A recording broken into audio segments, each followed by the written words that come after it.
Salut tout le monde, on se retrouve aujourd'hui pour une nouvelle vidéo. Nous allons aujourd'hui chez DC Comics, ça faisait un petit moment, et on va parler de Supergirl. Supergirl, la dernière fille de Krypton, c'est le volume 1 du relaunch des New 52. Donc c'est l'un des comics qui était sorti très tôt chez Urban Comics lorsqu'ils sont apparus sur le marché, et que j'avais lu à l'époque, que j'ai relu récemment pour pouvoir vous en parler. Qu'est-ce que c'est? Eh bien c'est une sorte d'origin story de Kara, voilà, je cherchais son prénom, de Kara Zor-El, donc la cousine de Kal-El, à savoir Superman, qui est écrite par Michael Green et Mike Johnson et dessinée par Mahmoud Asrar, qui est un petit peu là le point où s'est fait la com. C'est-à-dire que la com à l'époque s'est fait sur les dessins de Mahmoud Asrar, qui voilà, a explosé aux yeux du grand public avec notamment ce Supergirl, qui aujourd'hui, voilà, on voit un petit peu partout Mahmoud Asrar, c'est un dessinateur que j'adore. Et effectivement, moi je l'ai acheté, je me dis tiens, Supergirl, j'ai pas de comic Supergirl, et j'ai envie de lire quelque chose de nouveau, qui change un petit peu. On est sur le New 52, c'était à l'époque où je m'intéressais un petit peu à toutes les séries de cette époque et de ce relaunch. Et je me suis dit, tiens, c'est très bien dessiné, on va aller là-dessus. Alors de quoi ça parle? Comme je vous l'ai dit, c'est une origin story. On est donc sur le personnage de Kara Zor-El qui va arriver sur Terre, qui va rencontrer son cousin Kal-El. Jusque-là, rien de bien fou, on va dire c'est très classique finalement à ce qui était finalement les origines de base, hein, puisque le personnage n'est pas nouveau.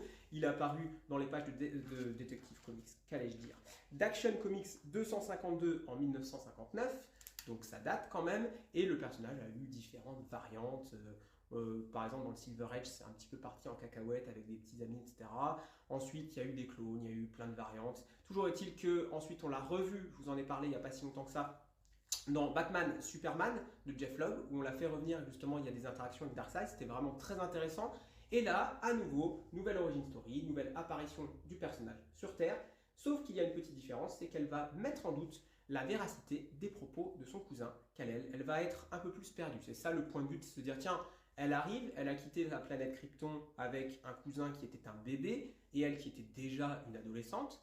Et lorsqu'elle arrive sur Terre des années plus tard, elle se retrouve face à un adulte qui prétend s'appeler Kal-El, qui prétend que la planète Krypton a été détruite, et elle ne s'en souvient pas, elle ne se souvient même pas avoir finalement quitté la planète, elle a des trous de mémoire, et du coup ça va un petit peu créer un conflit entre les deux personnages, puisqu'elle se dit, est-ce que c'est pas un manipulateur, est-ce qu'on ne ment pas, est-ce que c'est vraiment Kal-El, et c'est vraiment sympathique à suivre, sans être transcendant. Disons tout de suite, je vous montre quelques pages, vous allez pouvoir admirer le talent de Mahmoud Asrar. Alors il est épaulé par d'autres personnes, notamment pour les couleurs.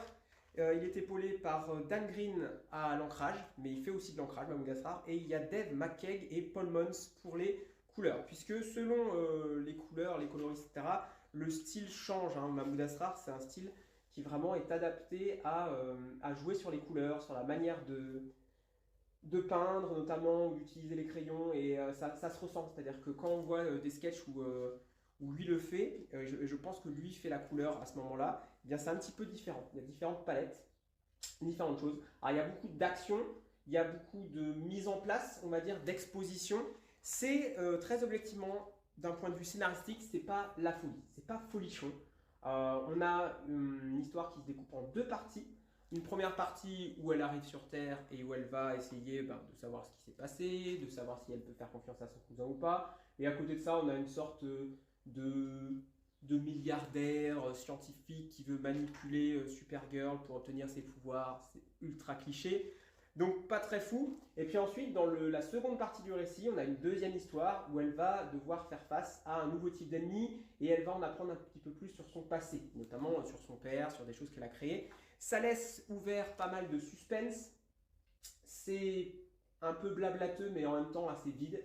C'est pas, voilà, j'ai pas totalement accroché en dehors du visuel qui est vraiment fou. Je vous montre par exemple ces pages-là, cette double page qui est vraiment magnifique. On est sur un costume classique de Supergirl, avec quelques petites modifications certes, mais il n'y a rien de bien différent de d'habitude.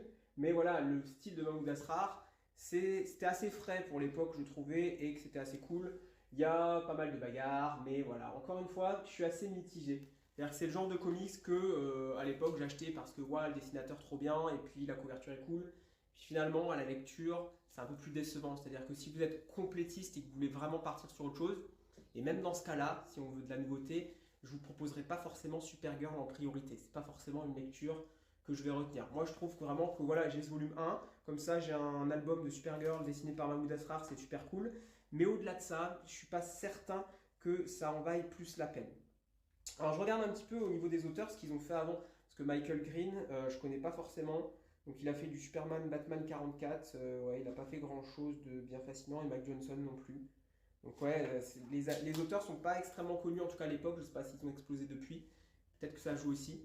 Toujours est-il que voilà, si jamais vous posiez la question est-ce que j'achète Supergirl, si jamais je le vois, je suis pas sûr que ce soit très utile. En termes de New 52, vous avez bien mieux, j'en reparlerai bientôt, parce que peut-être qu'en le relisant, je vais le trouver moins bien, mais j'en avais un très bon souvenir. Je pense que l'Aquaman, le Flash New 52 sont bien plus utiles qu'un Supergirl. Même un Superman qui t'a choisir dans l'univers du super, le Superman est pas mal.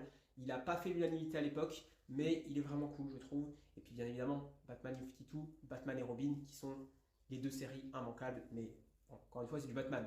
Donc, ce serait bien de proposer un petit peu d'autre chose.